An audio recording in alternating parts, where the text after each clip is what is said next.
5月有大大小小考试，未少人拢会拜拜求保庇。台湾复兴宫庙内有考公司及下政司，分别掌管人事成绩、教育考运，上传非常灵验。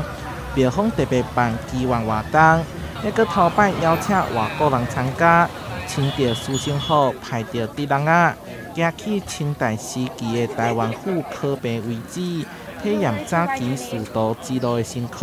我以为今天我们来就是去拜拜一次就回去，但是又看还有这个服装啊，发现那边的文化那么多元，很特别，我觉得让我跟你们一起参加，让我很开心，很感动，觉得很有意义，把所有的祝福全部都融合在这些的活动里面。咱庙后多有一个清代的考棚遗址。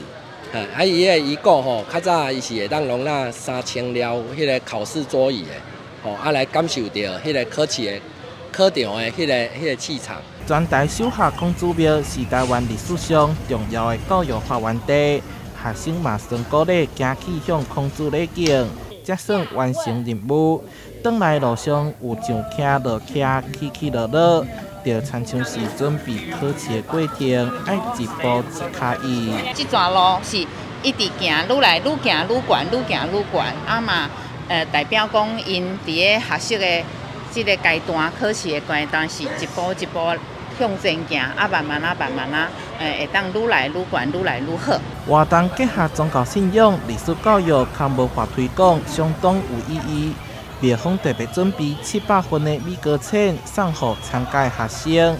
不管哪讲，考试除了来求神，也是靠家己上重要。最后祝福大家会当金榜题名。台南新闻社会采访报道。